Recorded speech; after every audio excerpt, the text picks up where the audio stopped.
The Voice Season 25 is getting down to the nitty-gritty of things. This week marks the start of the playoffs, in which each team will go from 5 artists to 3 ahead of the live rounds and public vote. But along with the final coach cut, the playoffs herald in a round full of new guest mentors. Unlike the mega mentor, who hangs out in the rehearsals of all 4 teams to offer advice during the knockouts, this season the honor went to Keith Urban, who had the perfect blend of kindness and criticism. In the playoffs, each team gets its own guest mentor. The first week of the playoffs focuses on teams Legend and Dan and Shay, and joining their coaches are global recording star Maluma and Grammy-nominated, multi-platinum rapper and singer Saweetie. Maluma is no stranger to the Voice family.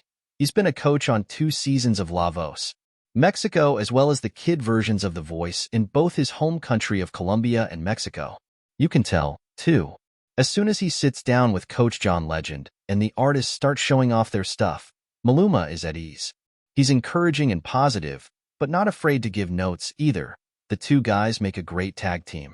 When John asks Nathan Chester to sing with more urgency for his performance of "Oh, Darling," Maluma agrees and adds some technical advice about stepping away from the mic to let the strength of his voice shine without overpowering things.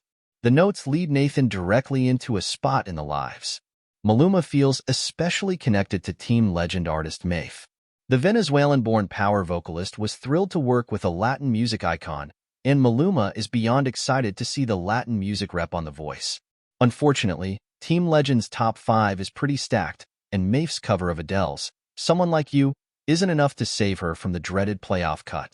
Joining Nathan in Team Legend's top 3 winds up being Brian Olison, the playoff pass winner who covers Toto's "Africa," and Zoe Lavert, the one-chair turn who's been getting better every week, including with her take on "Iris" by the Goo Goo Dolls. Although Saweetie is new to The Voice, if she's using this as an audition for a future coaching gig, she accomplishes that mission. On paper, having her mentor alongside Dan and Shay seems like a wild choice, but they actually wind up being a nice balance for one another. Saweetie can really speak to certain aspects of the industry Dan and Shay cannot, specifically for the young female artists on their team.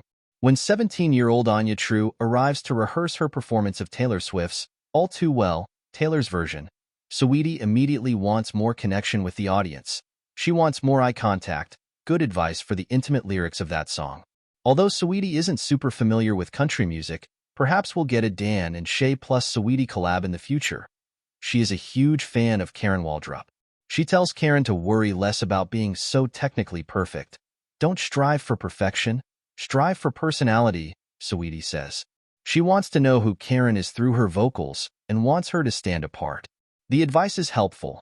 Karen crushes her rendition of Lainey Wilson's "Heart Like a Truck," and along with Madison Curbelo, who performs Fleetwood Mac's "Landslide," and Tay Lewis, he does Randy Houser's "Runnin' Outta Moonlight."